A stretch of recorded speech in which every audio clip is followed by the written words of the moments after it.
லூக்கா எழுதின சுவிசேஷ புஸ்தகத்திலே 2 குறிப்பிட்டவர்களை மாத்திரம்தான் பொல்லாதவர்கள் என்று சொல்லப்பட்டிருக்கிறது, பொல்லாங்கு நிறைந்தவர்கள் என்று சொல்லப்பட்டிருக்கிறது.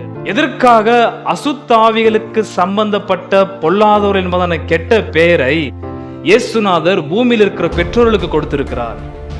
In the second analogy, Lord proves or reveals how God the Father answers to the prayer one who prayed persistently. பிசாசு வசிக்கத்தக்கதாக நம்முடைய இருதயம், நம்முடைய உடல் அவனுக்கு சாதகமா இருக்கிறது. எதற்காக கேட்ட ஜெபத்திற்கு பிதாவாகிய தேவன் பரிசுத்தமுள்ள ஆவியானவரை அருள வேண்டும். நம்முடைய பிள்ளைகள், தம்முடைய ஜனங்கள் பரலோக பிதாவை இயேசுநாதர் நிமித்தமாய் அறிந்த ஒரு விசுவாசியும் அவர் நோக்கி எதை கேட்டாலும் பரலோக பிதாவாகிய தேவன் அருளுவது யாரை? பரிசுத்தமுள்ள ஆவியானவர். இதற்காக தேவாவியானவர் உங்களுக்குள்ளும் எனக்குள்ளும் இருக்கிறார். இன்னும் எதற்காக இருக்கிறார்?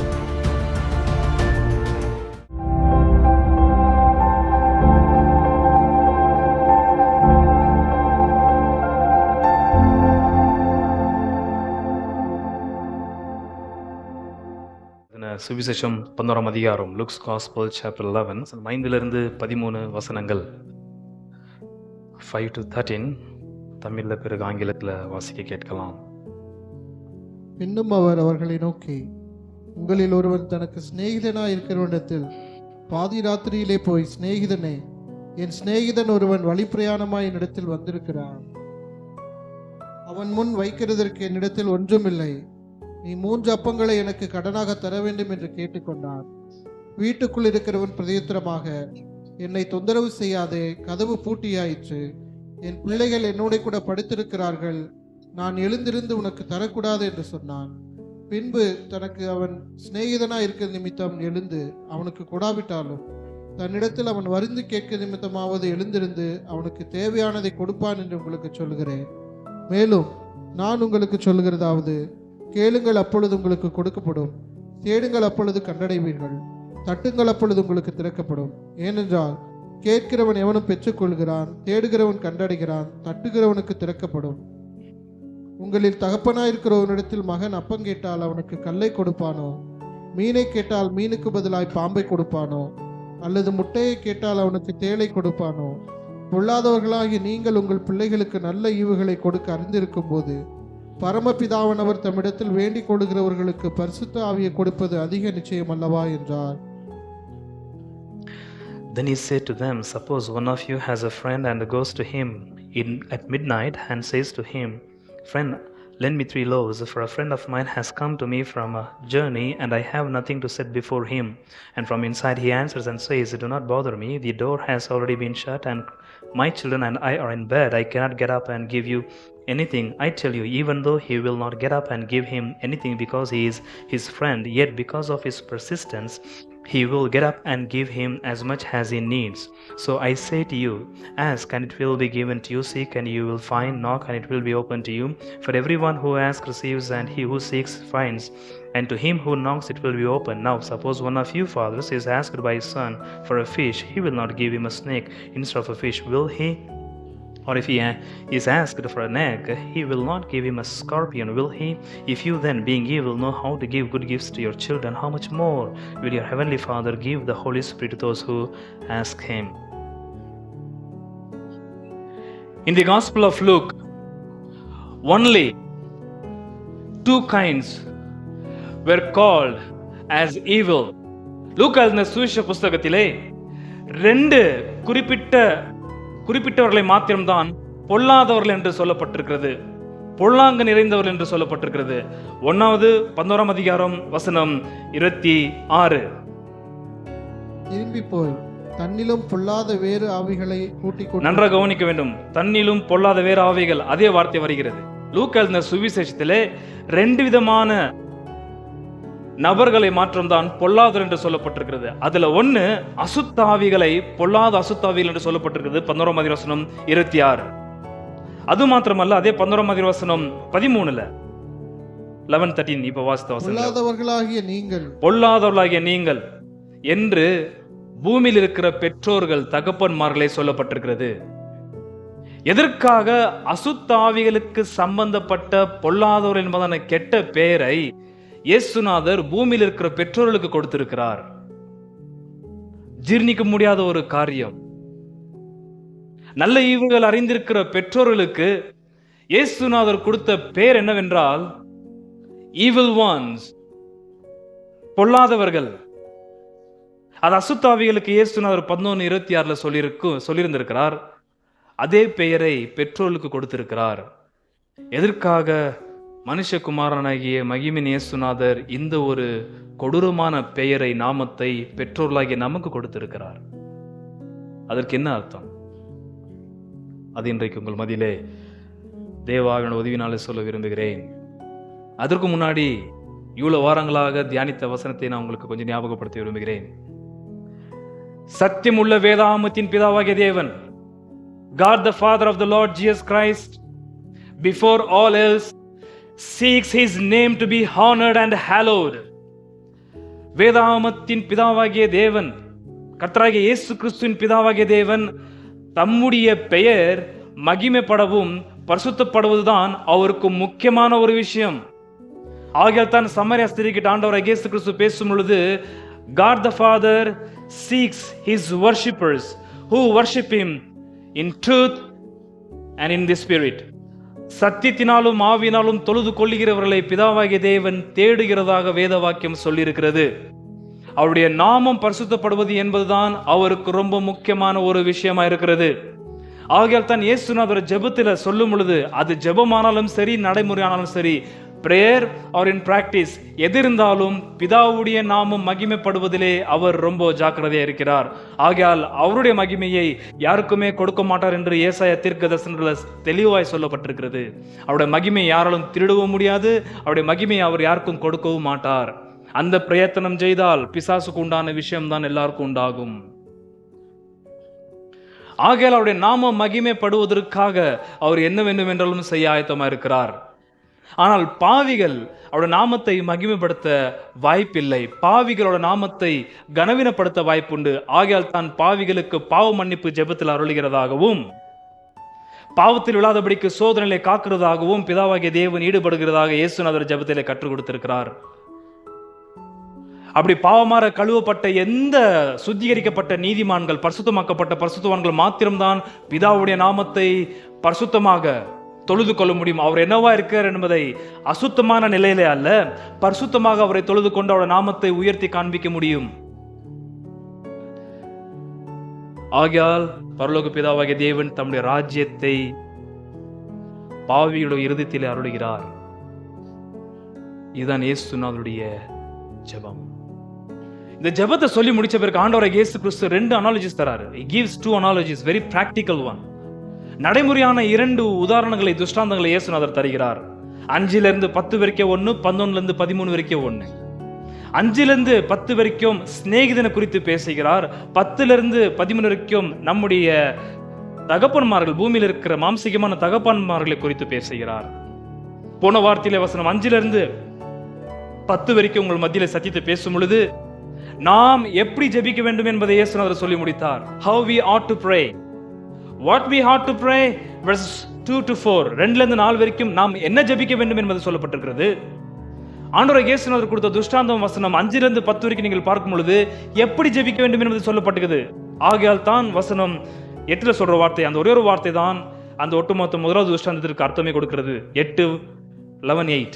பின்பு தனக்கு அவன் சிநேகிதனாய் இருக்கிற நிமித்தம் எழுந்து அவனுக்கு கொடாவிட்டாலும் தன்னிடத்தில் அவன் வருந்தி கேட்க, அந்த ஒரே ஒரு வார்த்தை தான், இன் பர்சிஸ்டன்ஸ், வருந்தி கேட்க வேண்டும் என்று சொன்ன பிறகுதான் வசனம் 9 சொல்ற வார்த்தை என்ன? மேலும் நான் உங்களுக்கு சொல்கிறதாவது, கேளுங்கள் அப்பொழுது உங்களுக்கு கொடுக்கப்படும். அதான் வருந்தி கேட்கிறது. கேளுங்கள் என்றால் எப்போ ஒரு வாட்டி கேட்டு முடிச்சேன் என்று சொல்லக்கூடாது. நான் போன மாசமே ஆண்டவர்கிட்ட ஜெபிச்சேன், போன வருஷம் ஜெபிச்சேன், போன வாரம் ஜெபிச்சம் அல்ல.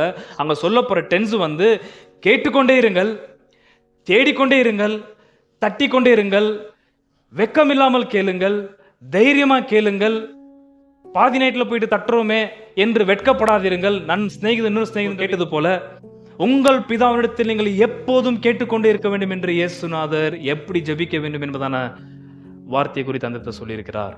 இதன் போனவரத்திலே பார்த்து முடித்த விஷயம். ஆகியால் முன்னாடி நான் தொட விரும்பவில்லை.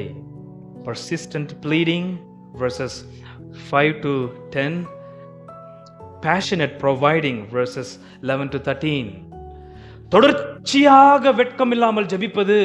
வசனம் 5-10 வரைக்கும் இயேசுநாதர் அற்புதமான ஒரு துஷ்டாந்தத்தை சொல்லி முடிச்சிருக்கிறார்.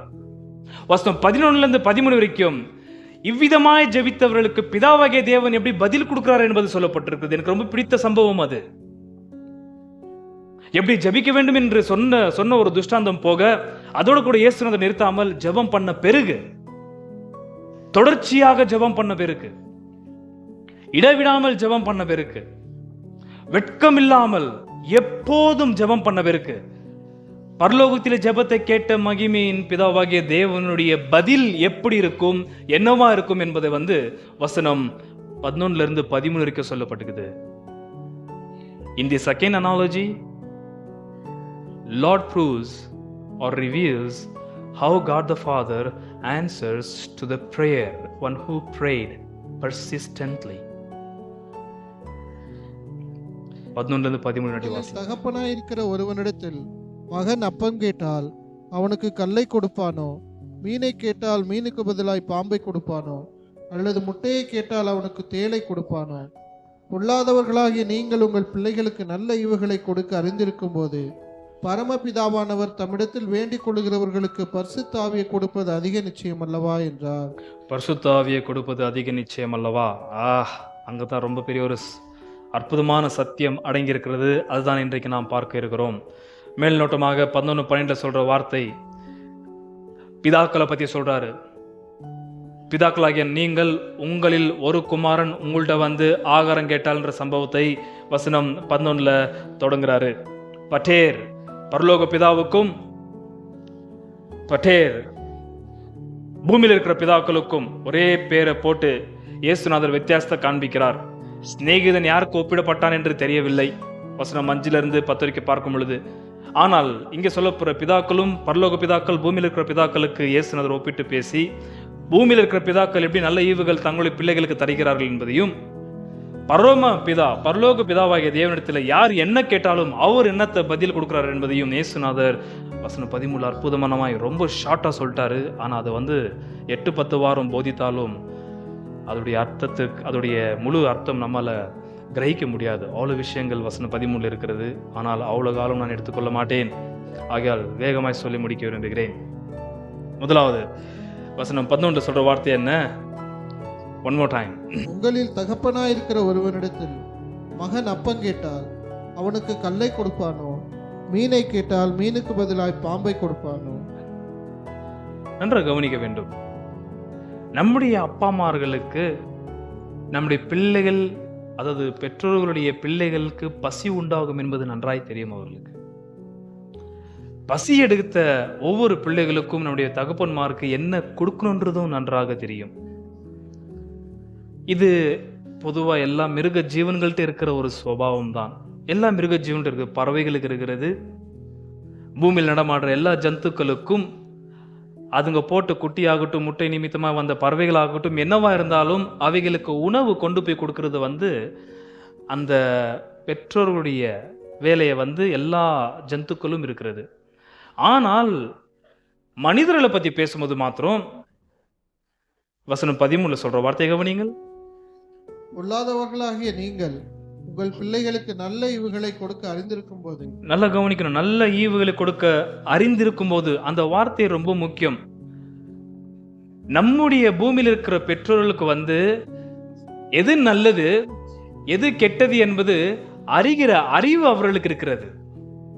இந்த ஒரு வித்தியாசம் தான் மிருக ஜீவன்களுக்கும் நமக்கும் இருக்கிற ஒரு பெரிய விஷயம். நல்ல ஈவுகள் என்று அங்க சொல்லப்பட்டிருக்கிறது குட் அகாதாஸ். அந்த வார்த்தையுடைய அர்த்தத்தை ஈவினிங் சர்வீஸ்ல அதிகமாக சொல்லி முடித்திருக்கிறேன். கேரக்டர். அகாதாஸ் என்பதான வார்த்தை நம்முடைய பிள்ளைகளுக்கு எது நல்லது, எது ஆரோக்கியம் உள்ளது, எது சுகம் உள்ளது, எது அவனுடைய மனதையும் அவனுடைய இருதயத்தையும் பாதிக்காது என்று எண்ணி அதுக்கு ஏத்த நல்ல ஈவுகள். வெறும் ஆகாரம் மாத்திரமல்ல, ஆகாரம் என்று 10-11 சொல்லப்பட்டிருக்குது, 11-12 சொல்லப்பட்டிருக்கிறது. ஆனால் குட் திங்ஸ், ஒட்டுமொத்த நன்மையான ஈவுகளையும் பெற்றோர்கள் பிள்ளைகளுக்கு பார்த்து பார்த்து செய்கிறதா இருக்கிறது. அவர்களுக்கு உடை வேண்டும் என்றாலும் சரி, அல்லது அவருடைய கல்வி வேண்டும் என்றாலும் சரி, அவர்களுக்கு ஒரு வாகனம் தேவை என்றாலும் சரி, அவர்களுக்கு ஏதாவது ஒரு பொருள் தேவைப்படுகிறது ஆனாலும் சரி, பெற்றோர்கள் நல்லதா தான் பார்த்து எடுத்து பிள்ளைகளுக்கு கொடுக்கிறார்களே தவிர பகுத்தறிவில்லாமல் எந்த பெற்றோர்களும் தங்களுடைய பிள்ளைகளுக்கு எந்த ஒரு பொருளையும் ஆகாரத்தையும் வாங்கி கொடுப்பது கிடையாது.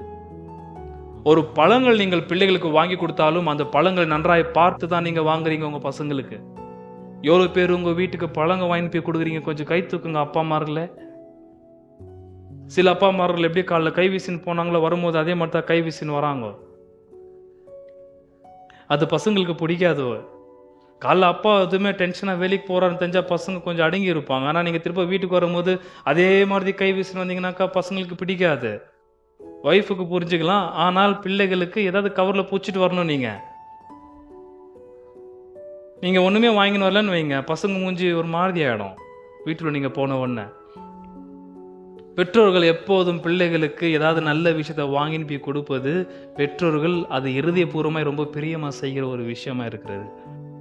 பிள்ளைகளை சர்ப்ரைஸ் பண்ணுவதும், பிள்ளைகள் எதிர்பார்த்ததை அவர்கள் வாங்கினாலும் அவங்க எதிர்பார்க்காத நேரத்தில் கொடுத்து அவங்களை ஆச்சரியமூட்டுற விஷயத்திலே பெற்றோர்கள் ரொம்ப சந்தோஷம் அடைகிறார்கள். சில பெற்றோர்கள் வீட்டில் ஆக்கி போற சோறு தவிர வேற ஒண்ணுமே இருக்காது, எதுவுமே வாங்கி கொடுக்க மாட்டாங்க. அந்த மாதிரி ஆட்கள் இருக்கிறாங்க. நல்ல ஈவை அறிகிற அந்த பக்குவம் இருக்கிற அந்த ஒரே ஒரு விஷயத்தை தான் பிசாசுக்கும் நம்முடைய பெற்றோர்களுக்கும் ஒரு சின்ன வித்தியாசம் தெரிகிறது. பிசாசு கிட்ட நல்லது செய்கிற குட் என்பதான பதத்திற்கான அர்த்தம் அவனுக்கு தெரியாது, அவனுடைய சேனைக்கும் தெரியாது. திருடன் திருடவும் கொல்லவும் அழிக்கவுமே வருகிறானே அன்றி என்று அவனை பத்தி திருடன் என்று சொல்லப்பட்டிருக்கிறது வேத வாக்கியம்.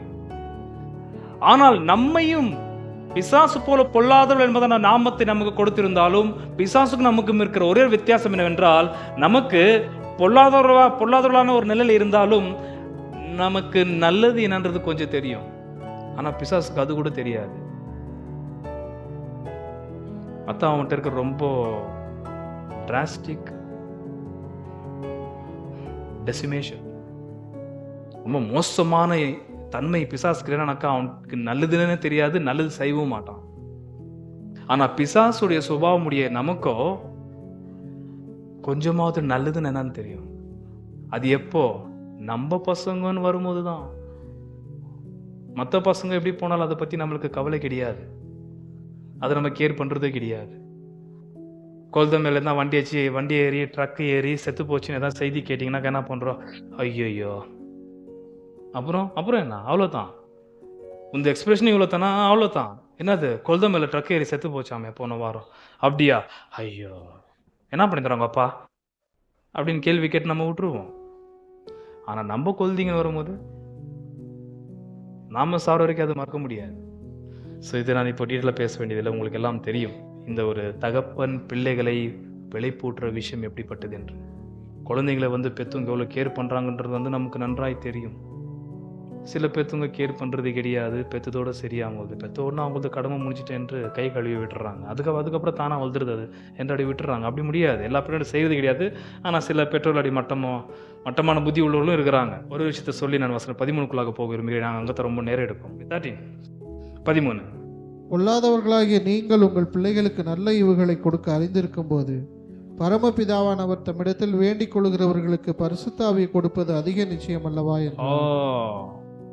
பொல்லாதவர்களாகிய நீங்கள், அந்த வார்த்தை கொஞ்சம் இப்போ நான் சொல்ல விரும்புகிறேன், வெரி ஷார்ட்டா. ரொம்ப நேரம் எடுத்துக்கொள்ள மாட்டேன். பொல்லாதவர் என்பதான வார்த்தை 13 சொல்லப்பட்டது போல 26 சொல்லப்பட்டதாக நான் வாசித்தேன் அல்லவா? 11:26 one more time. திரும்பி போய் தன்னிலும் பொல்லாத வேறு 7 ஆவிகளை கூட்டிக் கொண்டு வந்து. அந்த பொல்லாத வார்த்தைக்கு அர்த்தம் பொனெராஸ், விஷியஸ், ரொம்ப விஷமுள்ளது, விக்கட், கெட்டது, அட்ராசிட்டி, ரொம்ப கலகம் நிறைந்தது, கொள்ளுகிறது. அந்த பொனெராஸ்ன்ற வார்த்தைக்கு அதுல எந்த விதமான தயவு, கிருபை, இரக்கமே இருக்காது இந்த பொனெராஸ்ன்ற வார்த்தைக்கு அர்த்தம். ஆகையால் தான் பிசாசுக்கிட்ட நீங்க தயவெல்லாம் பார்க்க முடியாது. அவன் ஒரு மாதிரி ரத்தத்தை அப்படியே சாப்பிட்ற ஒரு சிங்கத்துக்கு ஒப்பாக சொல்லப்பட்டிருக்கிறது. அவன் அப்படியே விழுங்குகிறவன், அவன் பிசாசானவன். எதற்காக பிசாசுடைய அந்த பதத்தை பெற்றோர்களாகிய நமக்கு 11:13 சொல்லப்பட்டிருக்கிறது? நான் ரொம்ப டீட்டெயிலாக கொண்டு போக விரும்பவில்லை, லூக்கா அந்த புத்தகம் ஃபுல்லாக சொல்வதற்கு ரொம்ப ஷார்ட்டாக சொல்ல விரும்புகிறேன். அவனுக்கு அடுத்த அதே பெயர் பெற்றோர்களாகிய நமக்கும் எதற்காக கொடுக்கப்பட்டது என்பதான கேள்விக்கு அர்த்தம் என்ன தெரியுமா? எந்த பொல்லாத அசுத்தாவிகளுக்கு பொல்லாதது என்பதன பேர் கொடுக்கப்பட்டிருக்கிறதோ அந்த பொல்லாத அசுத்தாவிகள் நமக்குள்ள வந்து வாசம் பண்ண வாய்ப்பு இருக்கிறது. அதனால தான் பொல்லாதவர்களாகி நீங்கள் என்று வசனம் 13 சொன்னதுக்கு அப்புறம் கீழே வந்து ஊமையா இருக்கிற ஒரு பிசாச ஸ்தோத்திர சம்பவம் நமக்கு கொடுக்கப்பட்டிருக்கிறது. அந்த ஊமையா இருக்கிற பிசாசை பத்தி சொல்வதற்கான சம்பவம், அதுக்கான காரணமே வந்து வசனம் 13 சொல்லப்பட்ட அந்த பொனெராஸ், பொல்லாதவர்களாகிய நீங்கள் என்ற வார்த்தையின் அர்த்தம் தான். நாமளும் பொல்லாதவர்கள், அசுத்தாவிகளும் பொல்லாதவைகள், ஆகையால் தான் அவைகள் நமக்குள்ளாக வந்து வாசம் பண்ண வாய்ப்பு இருக்கிறது. நம்ம லோக்கல் லாங்குவேஜ்ல சொல்லணும்னாக்கா பிசாசு பேய் பிடிக்க நமக்கு வாய்ப்பு இருக்கிறது. Demons, evil spirits can possess us at any time. ஆகையால் தான் தேவனுடைய ராஜ்யம் இல்லாத எந்த பாவிகளுக்குள்ளும் பிசாசு வந்து ஏற வாய்ப்பு இருக்கிறது. ஆனா தேவனுடைய ராஜ்யம் உள்ள இருதயத்தில் பிசாசு ஏற வாய்ப்பில்லை. ஆகையால் தான் இயேசுநாதர் கீழே இருக்கிற ஒரு அசுத்தாவியை துரத்தின பிறகு இயேசுநாதர் சொன்ன வார்த்தை, தேவனுடைய ராஜ்யம் உங்களுக்கு சமீபமா இருக்கிறதே. தேவனுடைய ராஜ்யம் இல்லாமல் அசுத்தாவி இயேசுநாதர் துரத்தி விட்டாலும் 26 சொல்லப்படுற வசனம் நிறைவேறும். 11:26. திரும்பி போய் தன்னிலும் பொல்லாத வேறு 7 ஆவிகளை கூட்டிக் கொண்டு வந்து உட்புகுந்து அங்கே குடியிருக்கும். எங்க குடியிருக்கும்? உங்க வீட்லயா? வீட்டுல இருந்தாலும் பரவாயில்ல, அது உங்க வீட்டுல இருக்காது. ஏன்னாக்கா நாம வச்சிருக்கிற நம்ம வீட்டு கண்டிஷனை பார்த்தாக்கா அதுக்கே பிடிக்காது. அதனால அது வீட்டுல இருக்க விரும்பாது, நமக்குள்ள வந்து இருக்கும். அது வசனம் 20. நான் தேவனுடைய விரலினாலே பிசாசுகளை துரத்துகிறபடியினால் தேவனுடைய ராஜ்யம் உங்களிடத்தில் வந்திருக்கிறது. தேவனுடைய ராஜ்யம் எங்க வந்துக்குது? உன்கிட்ட வந்துக்குது. முக்கியமா பிசாசு பிடிச்சின்ற கர்த்தர் சொல்ற வார்த்தை அது. தேவனுடைய ராஜ்யம் உன்கிட்ட வந்துக்குது, ஆனா உன் உள்ள வரல. ஆனா உள்ள இருக்கிற பிசாசு வெளியே போச்சு. தேவனுடைய ராஜ்யம் உள்ள போகாத பட்சத்தில் மறுபடியும் இந்த பிசாசு 7 அசுத்தமுள்ள பொல்லாத ஆவிகளை கொண்டு வந்து உனக்குள்ளாக வாசம் பண்ண வாய்ப்பு இருக்கிறது. ஆகையால் தான் தேவனுடைய ராஜ்யம் இல்லாத எந்த நபருக்குள்ளாகவும் எப்ப வேண்டும் என்றாலும் அசுத்தாவி உள்ள பிரவேசிக்கும். அந்த ஒரு விஷயத்துல நம்ம கரெக்டா ஒத்து போகிறோம். பிசாசு வந்து வசிக்கத்தக்கதாக நம்முடைய இருதயம், நம்முடைய உடல் அவனுக்கு சாதகமா இருக்கிறது. எவ்வளவு பேருக்குள்ள தேவனுடைய ராஜ்யம் இருக்கிறது? தேவனுடைய ராஜ்யம் இல்லாவிட்டால் ஒன்று புரிந்து கொள்ளுங்கள், இவனுடைய ராஜ்யத்தோட வந்து அந்த போய் 7ங்களை கொண்டு வருது. அது அசுத்தாவி வந்து உங்களுக்குள்ள குடியேறுவதற்கு எப்போ இருந்தாலும் வந்து குடியேறும். இது இப்போ பிசாசு வந்து நமக்குள்ள வாழ்ற அளவுக்கு, அல்லது நாம் பிசாசு கூட போய் வாழ்ற அளவுக்கு நம்ம 2 பேரும் ஒத்து போயிருக்கிறோம். அந்த ஒரு விஷயத்துல தான் அவனும் பொல்லாதவன், நாமும் பொல்லாதவர்கள். ஆனால் அவன் தேவனுடைய சாயல உண்டாக்கப்படவில்லை, நாம் யாரோட சாயல உண்டாக்கப்பட்டிருக்கிறோம். ஆகையால் தான் நமக்கு அட்லீஸ்ட் நல்லது என்னன்று தெரியும். One more time 13. பொல்லாதவர்களாகிய நீங்கள் உங்கள் பிள்ளைகளுக்கு நல்ல ஈவுகளை கொடுக்க அறிந்திருக்கும் போது பரமபிதாவானவர் தம்மிடத்தில் வேண்டிக் கொள்ளுகிறவர்களுக்கு பரிசுத்தாவியை கொடுப்பது அதிக நிச்சயம் அல்லவா என்றார். ஆல்ரைட். ஸோ 11 பாயிண்ட்லாம் உங்களுக்கு ரொம்ப சுலபமாக தெரியும். நடைமுறையாக இயேசுநாதர் பேசினது. என்னுடைய கேள்வி 13 தான். இங்கே நான் கொஞ்சம் ஒரு ½ மணி நேரத்தில் சொல்லி முடிப்பேன், நீங்கள் கவனித்தீர்களானால். 13 சொல்கிற வார்த்தை உங்கள் பிதா. என்னுடைய வாசியங்கள் அது, பொல்லாதவர்களாகிய நீங்கள் உங்கள் பிள்ளைகளுக்கு நல்ல ஈவுகளை கொடுக்க அறிந்திருக்கும் போது பரமபிதாவானவர் தம்மிடத்தில் வேண்டிக் கொள்கிறவர்களுக்கு பரிசுத்தாவியை கொடுப்பது அதிக நிச்சயம் அல்லவா. 2-4. அதற்கு அவர், நீங்கள் ஜெபம் பண்ணும் போது பரமண்டலங்களில் இருக்கிற எங்கள் பிதாவே. 1வது பரமண்டலங்களில் எங்கள் பிதாவே, உம்முடைய நாமம் பரிசுத்தப்படுவதாக, உம்முடைய ராஜ்யம் வருவதாக. 2வது உம் ராஜ்யம் வருவதாக. உம்முடைய சித்தம் பரமண்டலத்திலே செய்யப்படுகிறது போல பூமியிலேயும் செய்யப்படுவதாக. எங்களுக்கு வேண்டிய ஆகாரத்தை அன்றென்றும் எங்களுக்கு 3வது எங்களுக்கு ஆகாரத்தை தாரும். எங்கள் பாவங்களை எங்களுக்கு மன்னியும். 4வது எங்கள் பாவங்களை எங்களுக்கு மன்னியும். நாங்களும் எங்களிடத்தில் கடன்பட்ட எவனுக்கும் மன்னிக்கிறோமே. எங்களை சோதனைக்குட்பட பண்ணாமல் தீமை நின்று எங்களை ரட்சித்துக் கொள்ளும். தீமை என்று எங்களை ரட்சித்துக் கொள்ளும் என்று இயேசுநாதர் சோதனைக்குள்ள போகாதபடி எங்களை காத்துக்கொள்ளும் என்று 4 காரியத்தை தான் பேசினாரு. நாம் இது யார்ட்ட ஜெபம் பண்றோம்? பரலோக பிதாவிடத்துல ஜெபிக்கிறோம். வசனம் 2-4 வரைக்கும் கரெக்டா? ஆனால் நம்முடைய ஜெபத்தை கேட்ட பரம பிதாவானவர் நம்மளுக்கு கொடுக்குற பதில் என்ன? வசனம் 13. பொல்லாதவர்களாகிய நீங்கள் உங்கள் பிள்ளைகளுக்கு நல்ல ஈவுகளை கொடுக்க அறிந்திருக்கும் போது பரமபிதாவானவர் தம்மிடத்தில் வேண்டிக் கொள்ளுகிறவர்களுக்கு பரிசுத்தாவியை கொடுப்பது அதிக நிச்சயம் அல்லவா. நாம் எதை வேண்டிக் கொள்கிறோம்? நாம் எதை வேண்டிக் கொள்கிறோம்? எதை நம்ம ஜெபிக்கிறோம்? வசனம் 2-4 பரலோக பிதாவானவர் கொடுக்குறது என்ன? இயேசுநாதர் ஜெபிக்க சொல்லிந்து உம்முடைய நாமம் பரிசுத்தப்படுவதாக, உம்முடைய ராஜ்யம் வருவதாக, எங்கள் கன்னடத்துக்கு தேவன் ஆகாரத்தை எங்களுக்கு தவறும், எங்களை பாவங்களை மன்னியும், சோதனைக்குள்ளாக நடத்தாதபடிக்கு தீமைகளை ரட்சியும் என்பதான இந்த 5 காரியங்கள் அடங்கிய அந்த ஜெபத்தை ஏறு என்று சொன்ன ஆண்டவராகிய இயேசுநாதர், ஆனால் பரலோக பிதாவானவர் பதில் கொடுக்கும் பொழுது இந்த 5 காரியங்களை ஏதாவது ஒன்று தருறதாகவும் சொல்லப்படவில்லை, இந்த 5ம் தருகிறதாக சொல்லப்படவில்லை. மாறாக நாம் கேட்காத ஒரு காரியத்தை பரலோக பிதாவாகிய தேவன் தருகிறார்.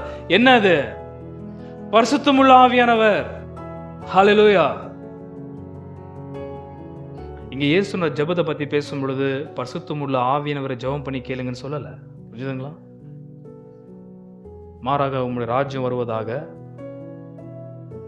உங்களுடைய சித்தம் பரமண்டத்தில் செய்யப்படுவது போல பூமியில் செய்யப்படுவதாக, ஆகாரத்தை தாரும், பாவங்களை கழுவி சுத்திகரியும், சோதனை எங்களை ரட்சியும் என்று சொன்ன இயேசுநாதர் சொன்ன இந்த அம்சங்கள் எது ஒன்றும் பிதாவாகிய தேவன் தருகிறதாக சொல்லாமல் நேரடியாக பரிசுத்தமுள்ள ஆவியானவர் அருளுகிறதாக சொல்லப்பட்டிருக்கிறது. என்ன ஆன்சர் இது? வீடை கட்டுறதுக்கு மெட்டீரியலை கேட்டாக்கா, வீட்டை கட்டி கொடுக்குற மேஸ்திரி வந்தாக்கா என்ன அர்த்தம்? நம்மளுக்கு மேஸ்திரி தேவையா? வீடு கட்டுறதுக்கு பொருளுங்க தேவையா? we asked for materials, but what we received? an engineer.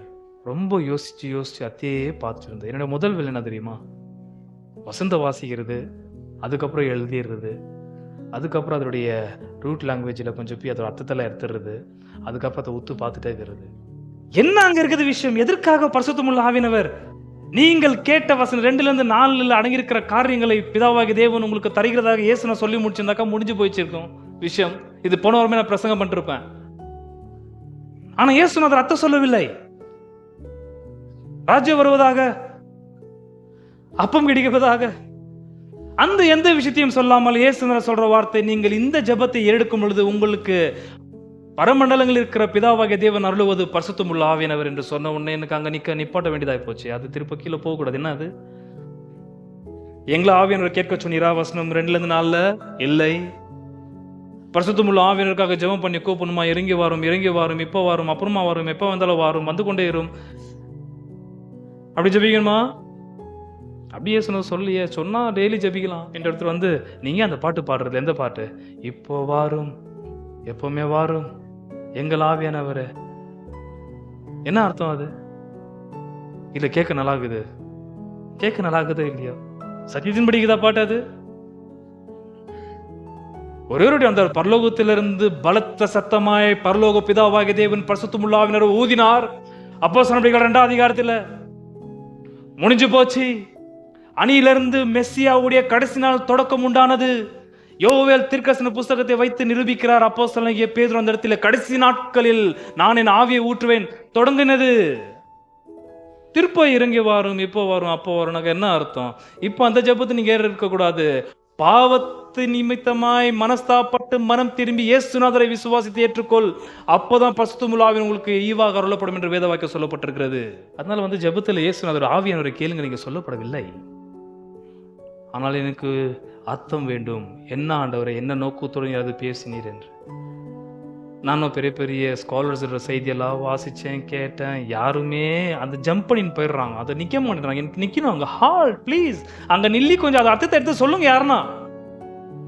யாருமே நிற்க மாட்டேன்றாங்க அங்க. You ask for comfort, God the Father send the comforter. That's it. You ask for the help, God the Father send the helper. That's it. You ask for the peace and the God the Father send the peacemaker. That's it. இதோட நிறுத்திடுறாங்க. நீ சமாதானத்தை கேட்ட, உனக்கு சமாதானத்தை கொடுக்குற ஆவியானவர் கொடுத்திருக்கிறார். நீ ஆறுதல் கேட்ட, உனக்கு ஆறுதலின் ஆவியானவர் உங்களுக்கு கொடுத்திருக்கிறார். இதோட நிறுத்திடுறாங்க. அது ஓகே, அது எந்த விசுவாசத்தை தியானிச்சு எடுத்துருவாங்க. எதற்காக கேட்ட ஜெபத்திற்கு பிதாவாகிய தேவன் பரிசுத்தமுள்ள ஆவியானவரை அருள வேண்டும். ஒரு சத்தியம் எனக்கு புரியாவிட்டால் நான் அங்கே நின்றுடுவேன். எனக்கு அது தெரியணும். ஆகையால் அடியனுக்கு வெளிப்பட்ட வெளிப்பாட்டை நான் இன்றைக்கு உங்களுக்கு சொல்ல விரும்புகிறேன். எவ்வளவு பேருக்கு ரகசியத்தை நான் உங்களுக்கு சொல்ல விரும்புகிறேன். ரைட்? 11:12-13. இப்போ கொஞ்சம் ஜாக்கிரதையாக. உங்களில் தகப்பனாயிருக்கிற ஒருவனிடத்தில் மகன் அப்பம் கேட்டால் அவனுக்கு கல்லை கொடுப்பானா? மீனை கேட்டால் மீனுக்கு பதிலாய் பாம்பை கொடுப்பானா? அல்லது முட்டையை கேட்டால் அவனுக்கு தேளை கொடுப்பானா? பொல்லாதவர்களாகிய நீங்கள் உங்கள் பிள்ளைகளுக்கு நல்ல ஈவுகளை கொடுக்க அறிந்திருக்கும் போது பரமபிதாவானவர் தம்மிடத்தில் வேண்டிக் கொள்கிறவர்களுக்கு பரிசுத்த ஆவியை கொடுப்பது அதிக நிச்சயம் அல்லவா? நன்றாக கவனிக்க வேண்டும். முதலாவது கர்த்தருக்குள்ளாக நான் தியானிச்சதை உங்களுக்கு சொல்லுகிறேன். முதலாவது வசனம் 11-12 யாரு அப்பாங்கள்ட்ட அப்பத்தையும் மீனையும் முட்டையும் கேட்கறது?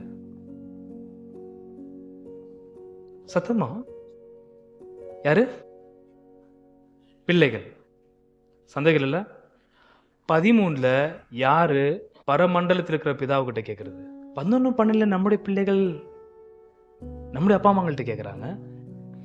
13 பரலோக பிதாவுகிட்ட கேட்கறது யாரு? அப்பாங்கள்ட்ட கேட்ட அதே பிள்ளைகள் தான் 13 பரலோக அப்பா கிட்ட கேட்கறாங்களா? ஓகே. 11-12 உங்களில் தகப்பனாய் இருக்கிற ஒருவனிடத்தில் மகன் அப்பம் கேட்டால் அவனுக்கு கல்லை கொடுப்பானா? இனஃப். தகப்பன் மகன், தகப்பன் மகனை, தாய் மகனை பெற்றெடுக்கிறாள். தகப்பன் என்ன செய்யறாரு? Mother gives birth to a son. Father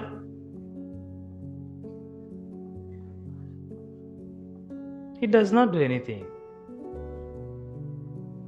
அப்படியா? தாய் தான் மகனை பெற்றெடுப்பது. தகப்பன் என்ன செய்யறாரு? Father caused mother to give birth. புரிஞ்சுதா? தகப்பன் தான் தாயை பிள்ளை பெறுவதற்காக காரணமா இருந்தது. புரிஞ்சுதா? ஓகே. அதனால வசனம் 10 நீங்க பார்க்கும் பொழுது தகப்பன் fathered son or father caused son to be born. புரிஞ்சுதுங்களா? ஓகே.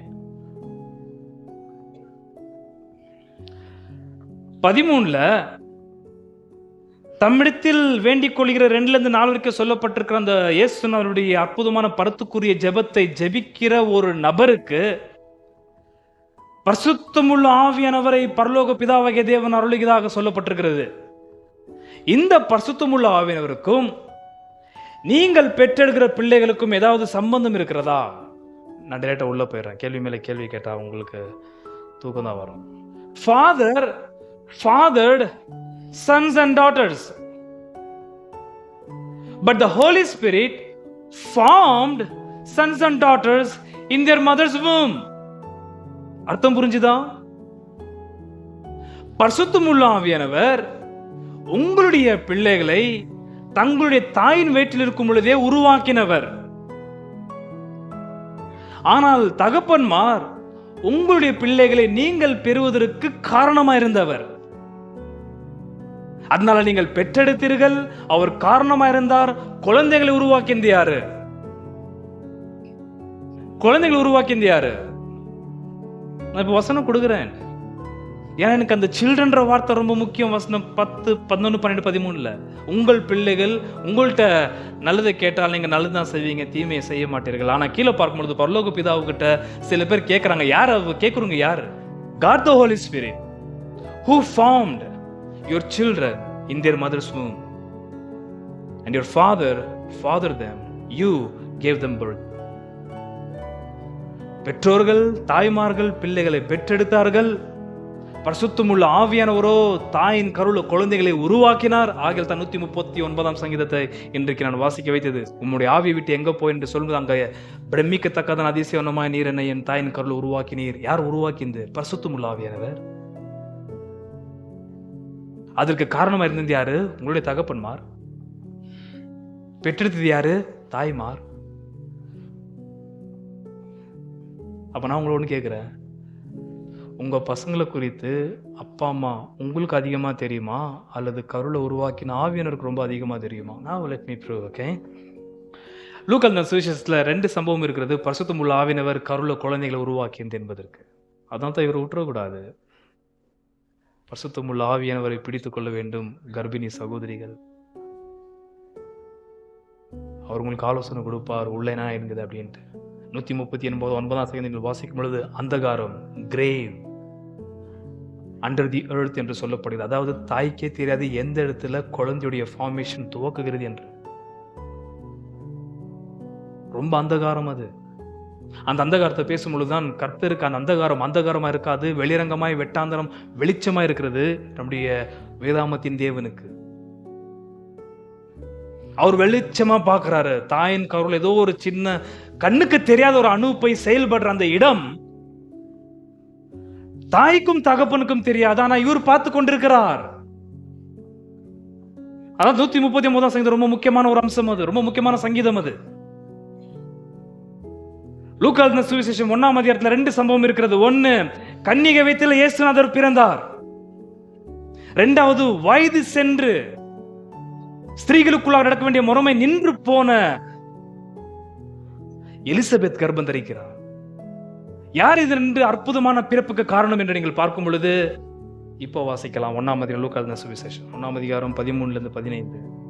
தூதன் அவனை நோக்கி, சகரியாவே பயப்படாதே, உன் வேண்டுதல் கேட்கப்பட்டது. நல்லா கவனிக்கணும், இதை நான் கொஞ்சம் புரிய வைக்க விரும்புகிறேன் சகோதரிகளே. உன் மனைவியாக எலிசபெத் உனக்கு ஒரு குமாரனை பெறுவாள். அவனுக்கு யோவான் என்று பெயரிடுவாயாக. உனக்கு சந்தோஷமும் மகிழ்ச்சியும் உண்டாகும். அவன் பிறப்பு நிமித்தம் அநேகர் சந்தோஷப்படுவார்கள்.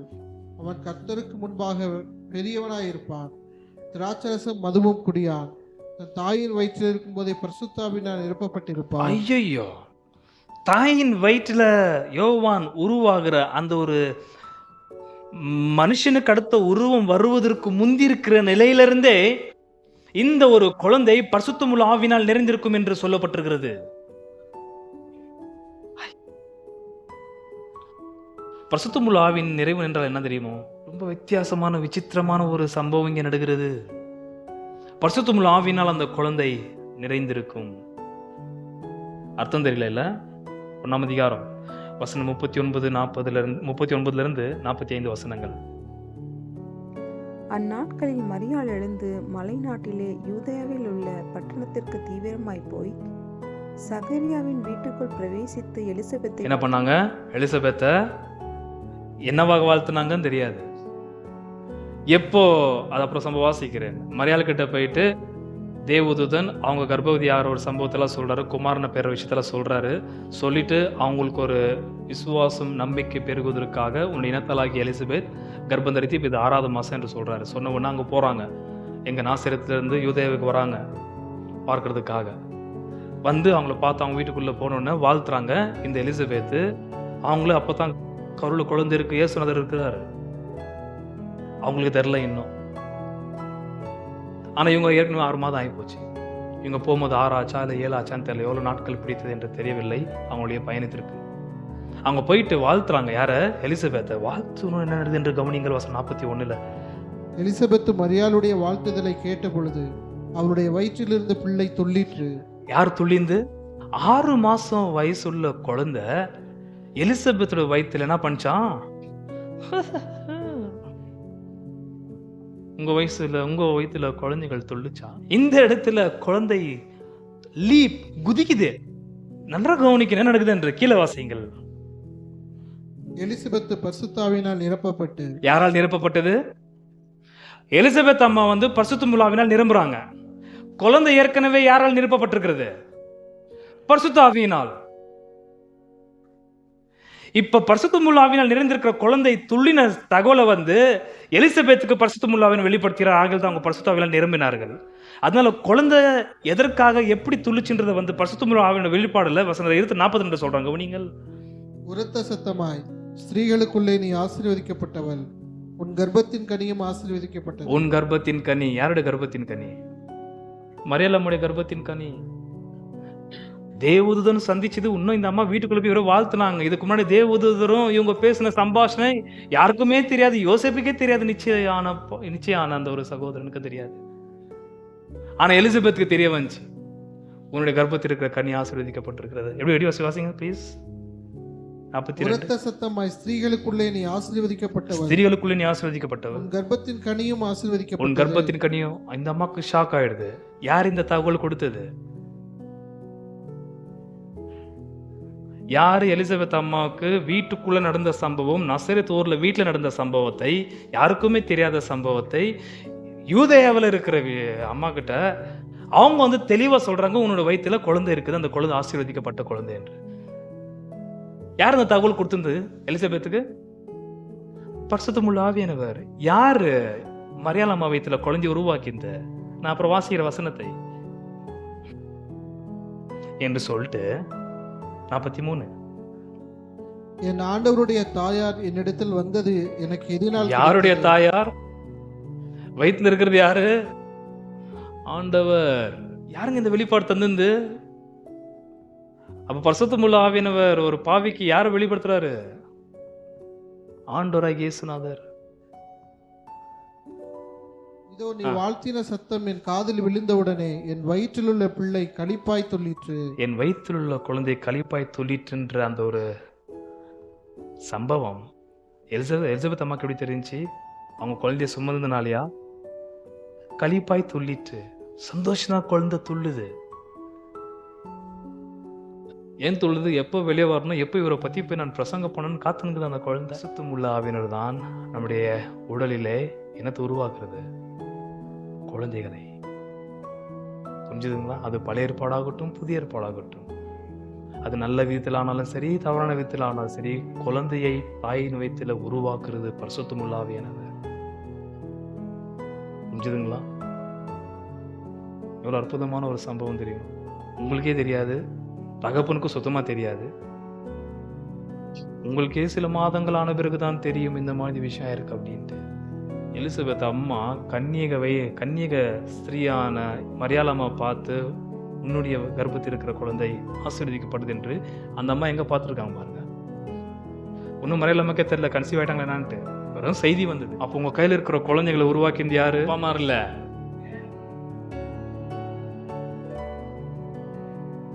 நீங்க பெருமையா பேசிக்க கூடாது, நான் தான் உன்னை பெத்த அப்படின்னு. அப்படி நீங்க பேச ஆரம்பிச்சுட்டு அவன் கேட்பான், ஏன் பெத்த? கேட்டேன் நான் உன்னை, ஏன் இந்த மோசமான பாவமான உலகத்தில் எனக்கு கொண்டு வந்த? பிள்ளைகள் நீங்கள் பார்க்கும் பொழுது, அது ஆண் குழந்தையாகட்டும், அருமையான பெண் குழந்தைகளாகட்டும், பார்க்கும்போது உருவாக்கி இந்த பரிசுத்தமுள்ள ஆவியானவர். இவ்வளோ அழகான கூந்தல்கள் உங்கள் குழந்தைக்கு கர்த்தர் கொடுத்துருக்காரு. கொஞ்சம் யோசிச்சு பாருங்க. இவ்வளோ அருமையான சதை எலும்பு, எவ்வளோ அது அருமையான சர்மத்தை கொடுத்துருக்கிறாரு. பாதங்களை கவனித்து பாருங்கள். பார்த்த உடனே அவங்கள மாதிரிக்குது, இவங்கள மாதிரிக்குது, எங்கள் தாத்தா மாதிரிக்குதுன்றது. அவர் செத்த போயிட்டு இருப்பார், பார்த்துருக்க மாட்டாங்க யார் பெத்தெடுத்த அம்மா. இது எங்கள் தாத்தா மாதிரிக்குது, இது கலர் பார்த்தா அவங்கள மாதிரி தான் இருக்குது. இது ஏன் ஆவியானவர் உருவாக்குனார்னு சொல்ல மாட்டீங்களா? வாயில வராதா? அது தேவாவினடி உருவாக்கி இருக்கிறார் என்று கவனிங்க. அத்த பிரமிக்கணும் அது பார்த்தாலே. கண்ணுக்கு தெரியாத அந்த ரங்கத்துல செயல்பட்ட பரிசுத்தமுள்ள ஆவியானவர் 6 அடி 7 அடி வரைக்கும் வளர்த்தி கொண்டு வந்து நம்ம கண்மணி வந்து நிப்பாடுறாரு. எங்கடா இருந்த நீ இவ்வளவு பெருசாயிட்டுக்கிற? தோலுக்கு மேல வளர்ட்டு இருக்கான். சில பசங்களை பார்த்தாக்கா கண்ணுக்கு தெரியாத சின்ன அணுக்குல இருந்து பிடித்து 80-70 கேஜி 100-200 கேஜி அளவுக்கு வளர்றானுங்க பசங்க. லேடிஸ் 300-400 கேஜி வரைக்கும் போயிடுறீங்க. அந்த அளவுக்கு நம்முடைய பார்வையை மூடத்தக்கதான ஒரு வளர்ச்சியை பரிசுத்தமுள்ள ஆவியானவர் உங்களுக்கு அருளுகிறார். இதெல்லாம் பார்த்து நாம் பிரமிக்க வேண்டாமா? 1 இயேசுவினுடைய பிறப்பு. தாவீதின் வம்சத்தானாகிய யோசேப்பு என்கிற நாமமுள்ள புருஷனுக்கு நியமிக்கப்பட்டிருந்த ஒரு கன்னிகையினிடத்திற்கு தேவனாலே அனுப்பப்பட்டார். அந்த கன்னிகையின் பேர் மரியாள். அவள் இருந்த வீட்டில் தேவதூதன் பிரவேசித்து, கிருபை பெற்றவளே வாழ்க, கர்த்தர் உன்னுடனே இருக்கிறார், ஸ்திரீகளுக்குள்ளே நீ ஆசீர்வதிக்கப்பட்டவள் என்றார். அவளோ அவனை கண்டு அவன் வார்த்தையினால் கலங்கி இந்த வாழ்த்துதல் எப்படிப்பட்டதோ என்று சிந்தித்து கொண்டிருந்தாள். தேவதூதன் அவளை நோக்கி, மரியாளே பயப்படாதே, நீ தேவனிடத்தில் கிருபை பெற்றாய். இதோ நீ கர்ப்பவதியாகி ஒரு குமாரனை பெறுவாய், அவருக்கு இயேசு என்று பெயரிடுவாயாக. அவர் பெரியவராய் இருப்பார், உன்னதமானுடைய குமாரன் எனப்படுவார். கர்த்தராகிய தேவன் அவருடைய பிதாவாகிய தாவீதின் சிங்காசனத்தை அவருக்கு கொடுப்பார். இதெல்லாம் நான் இப்போ சொல்ல, ஓகே, இதெல்லாம் நீங்கள் பார்த்து தெரிஞ்சுக்கோங்க. அதெல்லாம் உள்ளே போயிட்டாக்கா அப்புறம் ரொம்ப நேரம் ஆகிடும். அதனால 34-35 மாதம். இது எப்படி ஆகும்? நன்றாக கவனிங்கள். அருமையான கேள்வி. இது எப்படி ஆகும்? ஏன் நான் புருஷனை அறியேனே? அதற்கு பதில், தேவதூதன் அவளுக்கு பிரயோத்திரமாக, பரிசுத்த ஆவி உன்மேல் வரும். நன்றாக கவனிங்கள். இது எப்படி ஆகும்? நான் எப்படி கர்ப்பம் தரிப்பேன்? நான் எப்படி ஒரு குமாரனை பெறுவேன்? அந்த குமாரன் உன்னதமானுடைய குமாரன் எப்படி அறியப்படத்தக்கதாக ஒரு குமாரன் நான் எப்படி பெறுவேன்? அதெல்லாம் முடியாத காரியம். இயற்கையாக அது லாஜிக்கல் அங்கீகரிக்க முடியாத ஒரு விஷயமா இருக்கிறது.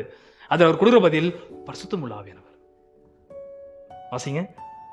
பரிசுத்த ஆவி உன்மேல் வரும், உன்மேல் வரும். உன்னதமானுடைய பலன் உன்மேல் நிழலிடும். அப்ப பரிசுத்தமுள்ள ஆவியினர் வர்றதும் உன்னதமானுடைய பலனும் ரெண்டும் என்ன?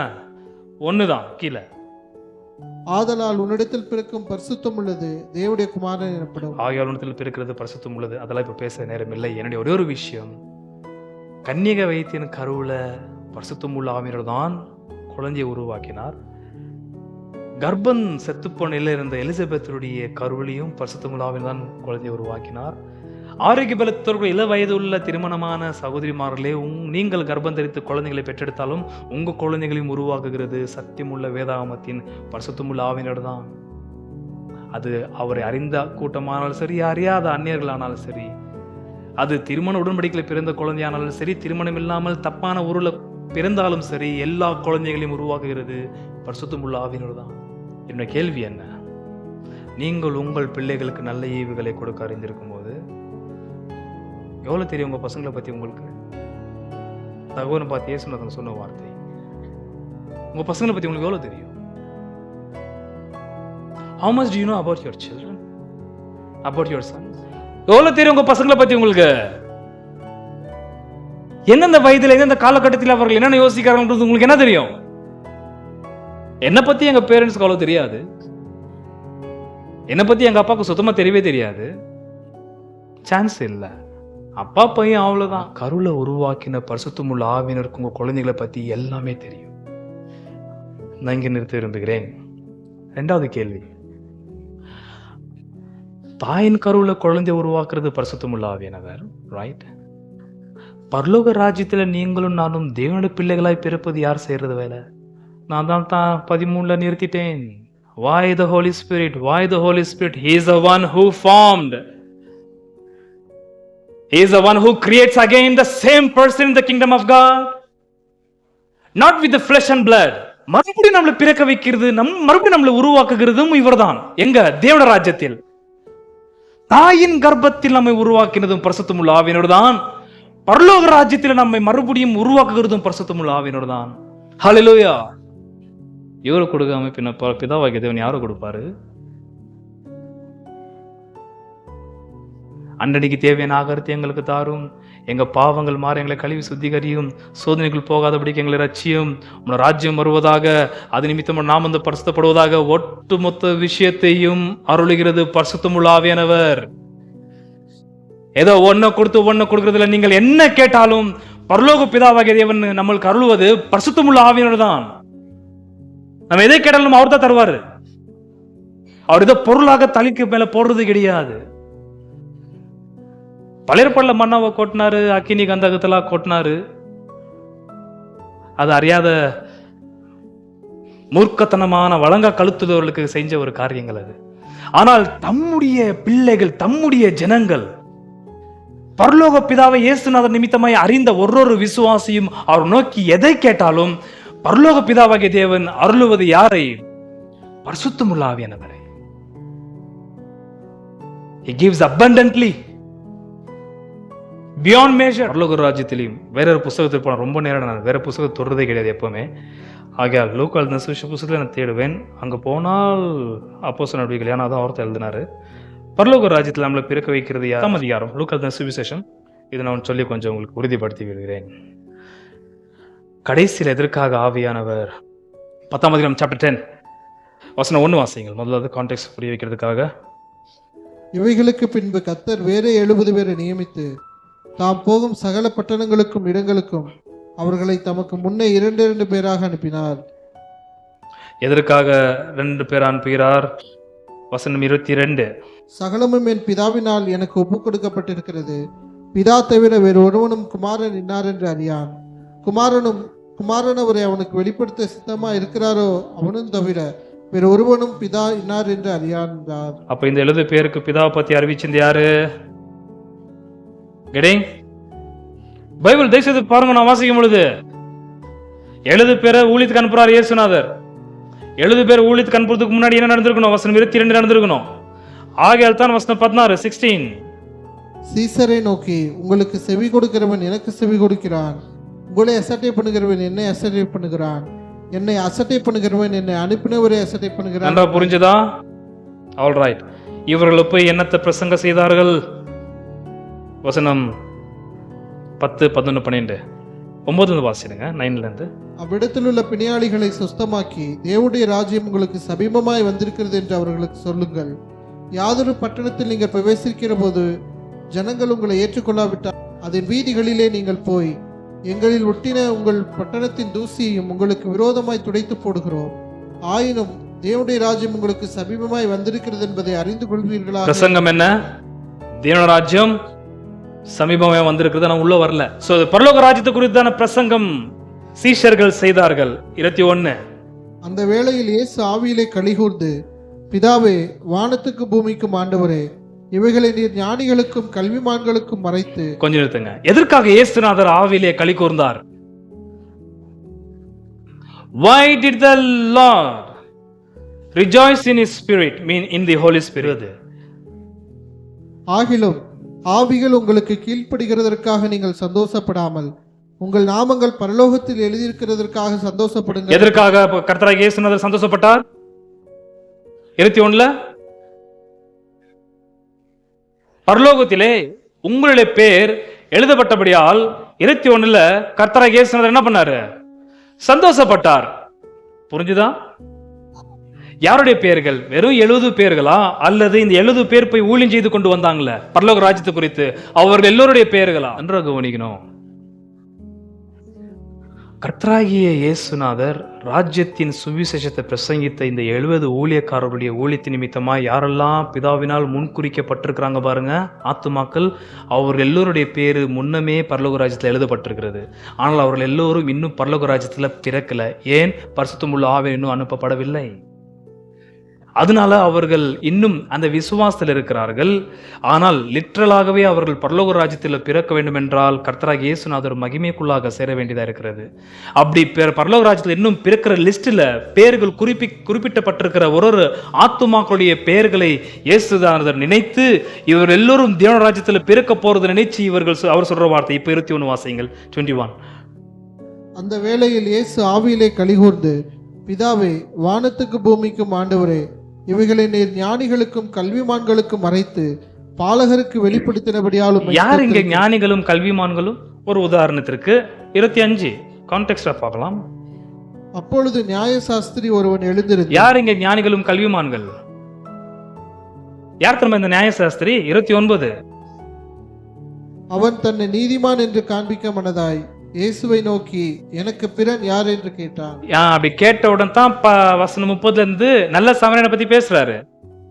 சமாரில பார்த்தால் அவங்களுக்கு பிடிக்காது, சாதாரண மக்களை பார்த்தா பிடிக்காது. யார்? இந்த உலகத்தில் இருக்கிற இப்பிரபஞ்சத்தின் கல்வி மேதைகள், மேல் ஜாதி என்று சொல்லப்படுகிற உயர்ந்த இடத்தில் இருக்கிற ஆட்கள், மற்ற ஜனங்களை மட்டமாக எண்ணுகிறவர்கள், அவர்களை பார்த்து இயேசுநாதர் பிதாவிட்ட ஸ்தோத்திரத்துடன் சொல்ற வார்த்தை, இந்த ஒரு விஷயம் கல்விமான்களுக்கும் இப்பிரபஞ்சத்தின் ஞானிகளுக்கும் நீர் வெளிப்படுத்தாமல் யாருக்கு வெளிப்படுத்தினாரு?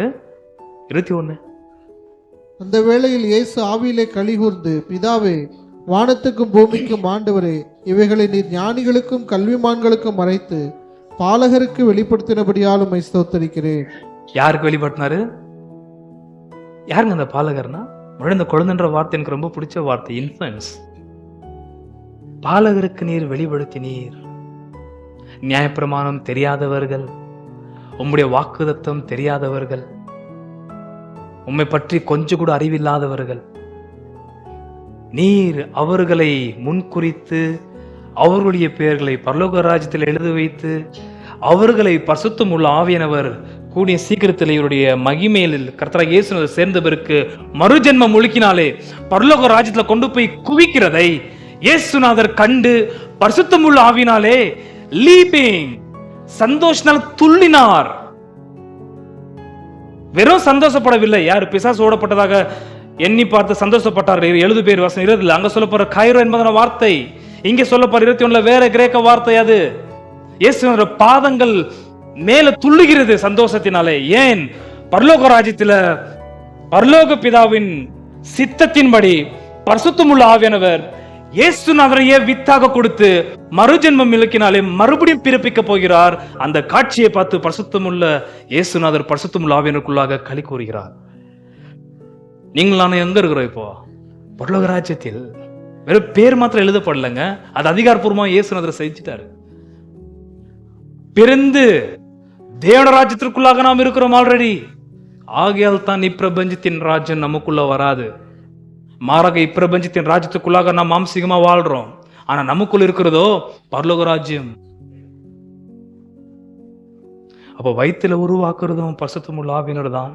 பரலோக ராஜ்யத்துல நம்மை மறுபடியும் மறுஜென்மம் முழுக்கினாலே உருவாக்குறதும் யாரு? ஆவியினாலும் ஜலத்தினாலும் நீ பிறவாவிட்டால் தேவ ராஜ்யத்துக்குள்ளாக. நான் இப்ப அதெல்லாம் தொடவில்லை. அது யோவான் கான்டெக்ஸ்ட் யோவான். எனக்கு லூக்கா தான் முக்கியம். எவ்வளவு பேருக்குள்ள பரிசுத்தமுள்ள ஆவியினர் இருக்கிறாரு. தைரியமா கை தூக்குங்க பார்க்கலாம், பொய் சொல்லாத. எதுக்காக இருக்கிறாரு? That's my application part. எதுக்காக இருக்கிறாரு? இடம் காலியா இருந்துச்சு, வந்து உக்காந்துக்கிறாரு. அதனால் டீ கடையா? இந்த டீ கடையில் இடம் காலியாக இருந்தாக்கா வேற எல்லாரும் போய் உக்காண்டுருவான். அந்த இடத்த விடவே மாட்டான். எதுக்கு ஆவியர் உங்களுக்குள்ள எனக்குள்ள இருக்கிறாரு? சத்தமா சொல்லுங்க. அவர் எவ்வளவு சந்தோஷம் இருக்கு ஆண்டவராகிய இயேசுநாதருக்கு. நம்ம எல்லாரும் பெருகிறது அவர் 2000 வருஷத்துக்கு முன்னாடி பார்த்த சீனை பார்த்து சந்தோஷப்பட்ட சீன் அது. பொறுக்கிற ஒட்டுமொத்த குழந்தைகளையும் பாலகர்களையும் அவர் பார்த்து பரிசுத்தமுள்ள ஆவியினர் செய்யற அந்த காட்சியை பார்த்து பரிசுத்தமுள்ள ஆவியினருக்குள்ளாக சந்தோஷப்படுற. ஏன்னா அவர் தான் செய்யறது. அதை கிறிஸ்துவை சுவிசேஷம் தன்னை வித்தாக கொடுத்து பிதாவுடைய சித்தத்தின்படி ரீஜெனரேஷன்.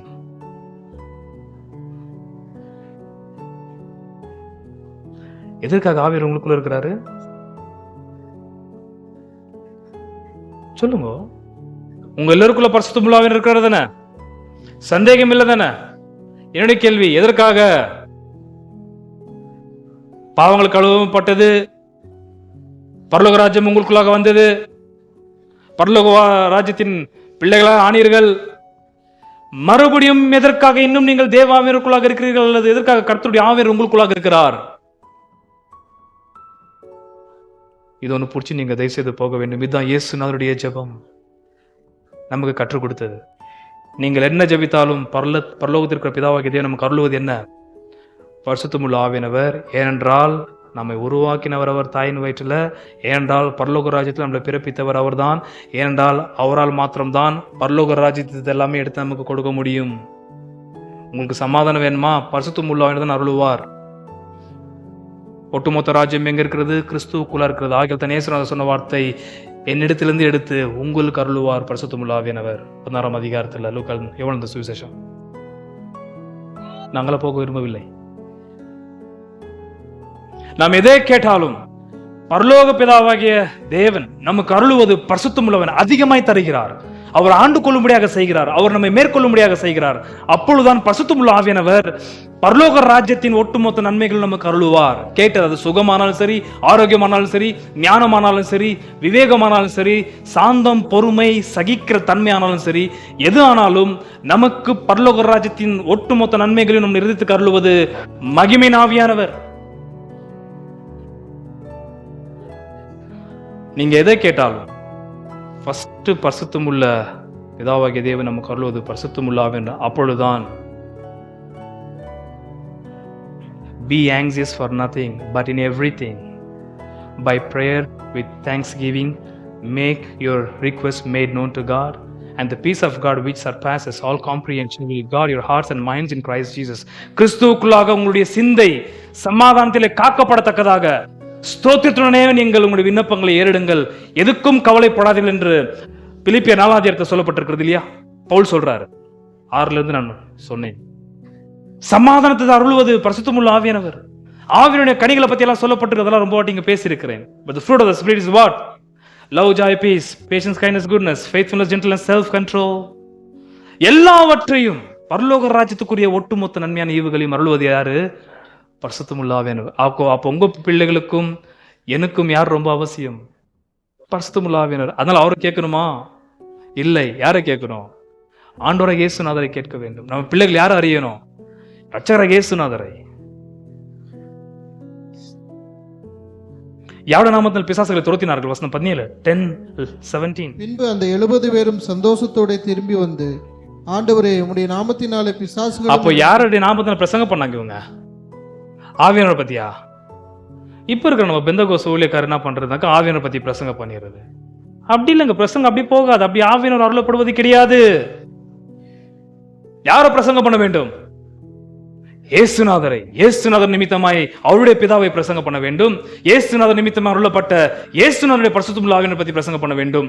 பாவிகளுக்கு தேவை இருப்பது ஆண்டவராகிய இயேசுநாதருடைய கல்வாரி சிலுவையின் பிரசங்கம். அது நிமித்தமாய் பரிசுத்தமுள்ள ஆவியானவர் அருளப்படுகிறார். ஆனா கேட்ட கேள்விக்கு நீங்க ஒன்றும் பதில் கொடுக்கல. எதற்காக ஆவியானவர் வச்சிருக்கீங்க கூட நீங்க? இன்னும் எதற்காக தேவ ஆவியானவர் உங்களுக்குள்ளும் எனக்குள்ளும் இருக்கிறார்? இன்னும் எதற்காக இருக்கிறார்? அவர் நம்மை விட்டு போகவில்லை. நாம் கிறிஸ்துவை சந்திக்கும் வரைக்கும், நம்மை கிறிஸ்துவத்தில் கொண்டு போய் சேர்க்கும் வரைக்கும் பரிசுத்தமுள்ள ஆவியானவர் நம்மை விட்டு விலகி போவது கிடையாது. அது பழைய ஏற்பாடுல. எதற்காக ஆவியானவர் உங்களுக்குள் எனக்குள் இருக்கார் தெரியுமா? Luke's Gospel chapter 24 45 46 47 46 இருந்து வாசிங்க. 24 46 47 48 49. எழுதியிருக்கிறபடி கிறிஸ்து பாடுபடவும் 3ஆம் நாளில் மரித்தோரிலிருந்து எழுந்திருக்கவும் வேண்டியதா இருந்தது. அன்றியும் மனந்திரும்புதலும் பாவ மன்னிப்பும் எருசலேம் தொடங்கி சகல தேசத்தாருக்கும் அவருடைய நாமத்தினாலே பிரசங்கிக்கப்படவும் வேண்டியது. நீங்கள் இவைகளுக்கு சாட்சிகளாய் இருக்கிறீர்கள். நீங்கள் எதற்கு சாட்சியா இருக்கணும்? விடுவீங்க லைன். அவர் முன்னாடி வாசிப்பாரு. எதுக்கு சாட்சி நீங்க சொல்லணும்? இப்போ இந்த ஒரு ரீசனுக்காக தான் நம்ம இன்னும் பூமியில இருக்கிறோம். இதற்காக தான் உங்களுக்கு கல்யாணம், இதற்காக தான் உங்களுக்கு பிள்ளைகள், இதற்காக தான் உங்களுக்கு வீடு வாசல், இதற்காக தான் உங்களுக்கு வேலை. இந்த ஒரே ஒரு காரணத்துக்காக தான் உங்களுக்கு எல்லாமே அருளப்படுகிறது. இந்த ஒரு காரணத்துக்காக தான் நம்மளுக்கு எல்லாமே தேவை. 46 எழுதியிருக்கிறபடி கிறிஸ்து பாடுபடவும் 3ஆம் நாளில் மரித்தோரிலிருந்து எழுந்திருக்கவும் வேண்டியதா இருந்தது. அன்றியும் மனந்திரும்புதலும் பாவ மன்னிப்பும் எருசலேம் தொடங்கி சகல தேசத்தாருக்கும் அவருடைய நாமத்தினாலே பிரசங்கிக்கப்படவும் வேண்டியது. நீங்கள் இவைகளுக்கு சாட்சிகள். இப்ப சொல்லுங்க, நீங்கள் இவைகளுக்கு சாட்சிகளா இருக்கிறீர்கள். எவைகளுக்கு சாட்சிகள்? இயேசுநாதருடைய பாடு மரணம் உயிர்த்தெழுதல் எழுதியிருக்கிறபடி நடந்தது. எங்க எழுதப்பட்டது? 44. அவர்களை நோக்கி மோசேயின் நியாயப்பிரமாணம், தீர்க்கதரிசிகளின் ஆகமம், சங்கீதங்களிலும் என்னை குறித்து எழுதியிருக்கிற இயேசுநாதருடைய பாடு மரணம், அவருடைய பிறப்பு, வாழ்வு, ஊழியம், பாடு மரணம், அடக்கம், உயிர் தெழுதல், பரத்திற்கு ஏறி போனது. ஒட்டுமொத்த விஷயத்தையும் பழைய ஏற்பாட்டில் சொல்லப்பட்டது. அது நிறைவேறினது. இதை யார் கண்டார்கள்? 12 அப்போஸ்தலர்கள் மாத்திரமல்ல, கூட மற்ற சீஷர்களும் 500 பேர் என்று சொல்லப்படுகிற 1 கொரிந்தியர் 15ஆம் அதிகாரத்துல ஒட்டுமொத்த சீஷர்களும் இதை கண்ட சாட்சிகள்.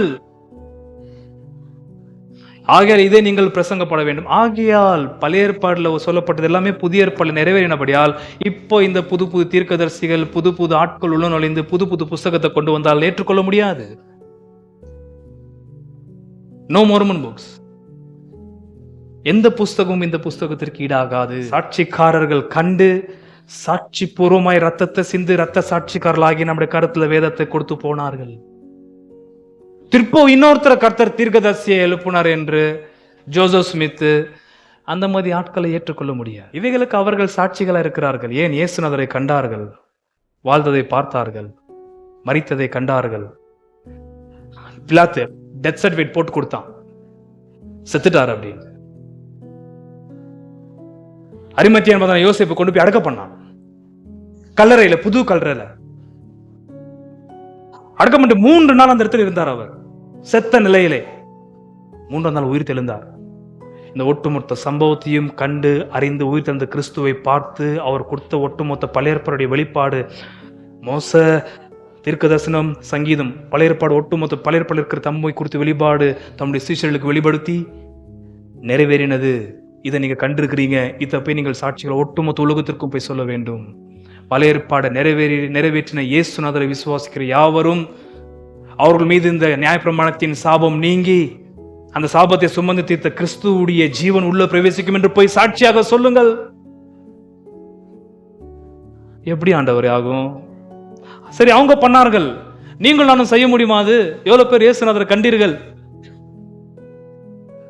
நம்மளால செய்ய முடியாது. இயேசுநாதரோட வாழ்வை பார்க்கல, அவருடைய மரணத்தை பார்க்கல, அவருடைய உயிர்த்தெழுதலை காணல.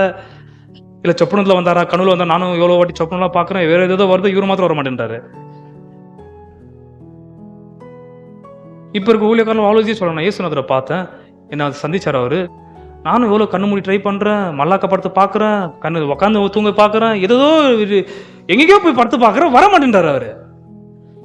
ஆனா இவங்களுக்கு பார்த்தா உட்காந்து சாப்பிட்டு இருந்தாரு, என்னப்ப நரகத்துக்கு கொண்டு போனாரு, ஏன் விட்டு வரலன்னு தெரியல. கூட்டு மாறு விட்டு வரக்கூடாது இவரை. நரகத்தை பார்த்தா நம்ம பிரைம் மினிஸ்டர் இருக்கிறாரு, அப்படியா இருக்கிறாரு, போப்புக்கிறாரு, இவங்களுக்கு பிடிக்காதெல்லாம் அங்குறாங்களாம், அது போய் இவங்க போய் பார்த்துட்டு வந்துட்டாங்களாம். இதுக்கு ஒரு யூடியூப் வீடியோ போட்டுருதுன்னு அதெல்லாம் பார்க்கறதே கிடையாது.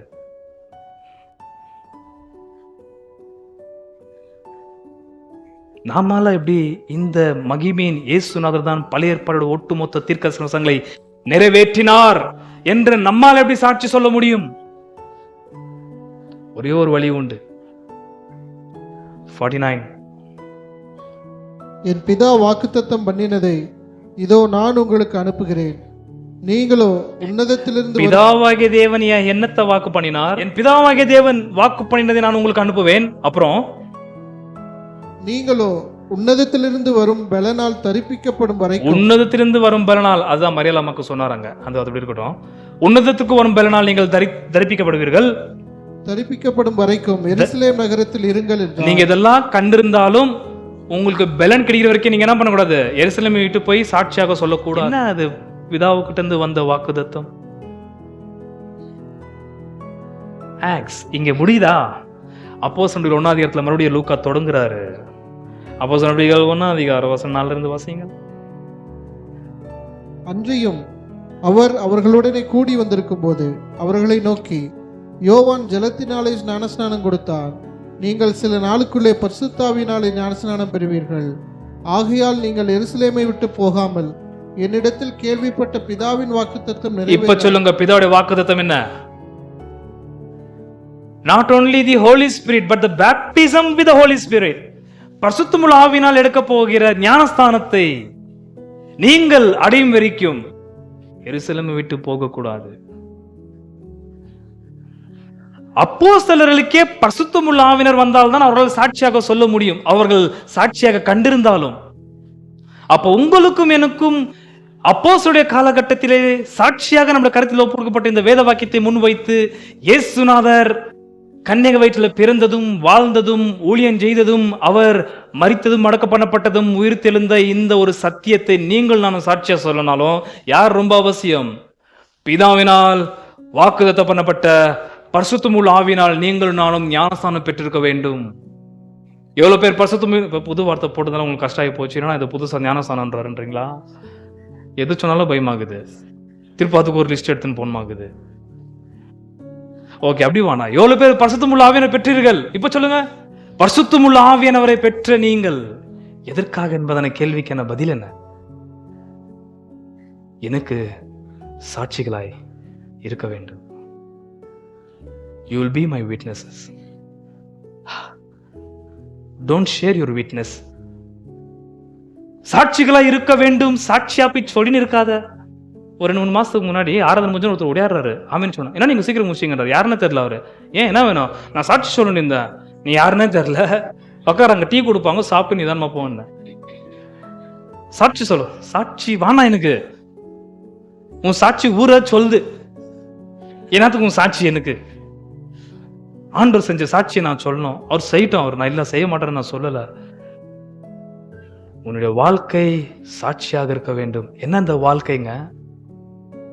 என்ன அந்த வல்லமை? What is the power? அந்த வல்லமைன்ற வார்த்தை வந்தது கவனித்தீர்களா நீங்கள்? 7-8 வாசி முடியும். அதற்கு அவர், பிதாவானவர் தம்முடைய ஆதீனத்திலே வைத்திருக்கிற காலங்களையும் வேளைகளையும் அறிகிறது உங்களுக்கு அடுத்ததல்ல. 8 ரொம்ப முக்கியம். பரிசுத்தாவி உங்களிடத்தில் வரும்போது, பரிசுத்தம் உள்ள ஆவியானவர் உங்களிடத்தில் வரும் பொழுது நீங்கள் பலனடைந்து எருசலேமிலும் யூதேயா முழுவதும் சமாரியாவிலும் பூமியின் கடைசி பரியந்தமும். நான் இந்த லாங்குவேஜ் நம்மள வார்த்தைக்கு போட்டுக்கிறேன்.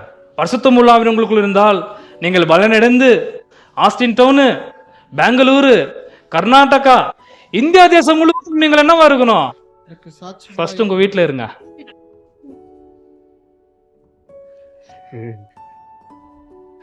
சும்மா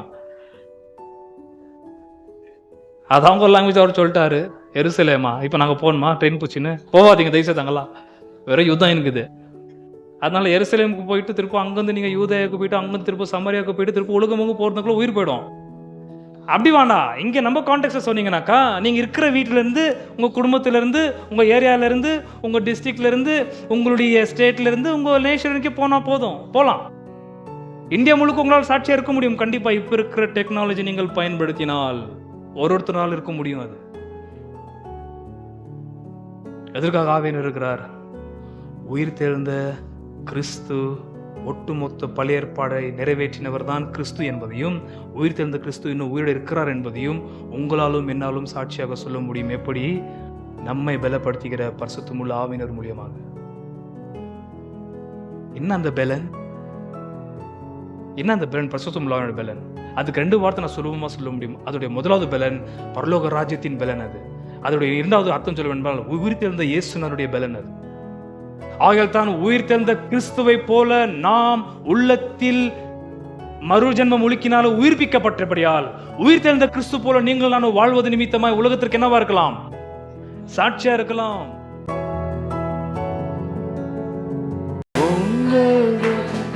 சந்தோஷமாய் மாறும் உங்கள் கவலைகள் கண்ணி எல்லாம் மறைந்து விடும். சந்தோஷமாய் மாறும் உங்கள் கவலைகள் கண்ணி எல்லாம் மறைந்து விடும். நொறுங்கொண்ட இதயம் ஏற்றுகிறார், உடைந்த உள்ள தாங்குகிறார். நொறுங்கொண்ட இதயம் ஏற்றுகிறார், உடைந்த உள்ளம் தாங்குகிறார். காயங்கள் அனைத்தையும் கட்டுகிறார், கண்ணீர் துடைக்கிறார். காயங்கள் அனைத்தை கட்டுகிறார், கண்ணீர் துடைக்கிறார்.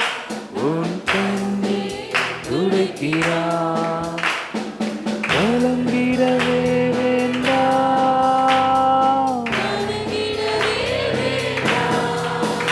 நம் இயேசு கைவிட மாட்டார், நம் இயேசு கைவிட மாட்டார்.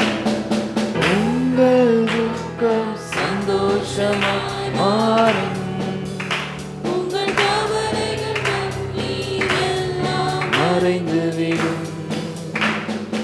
உங்கள் துக்கம் சந்தோஷமாய் மாறும், உங்கள் கவலைகள் கண்ணீர் எல்லாம் மறைந்து விடும். பிராணிக்கு மேலாக சோதிக்கப்பட ஒரு நாளும் விடமாட்டார்.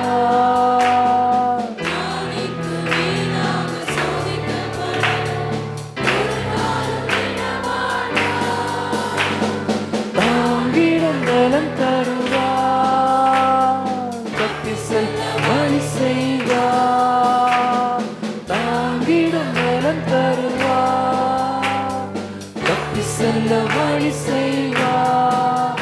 நாம் தப்பி செல்ல வழி செய்வார்.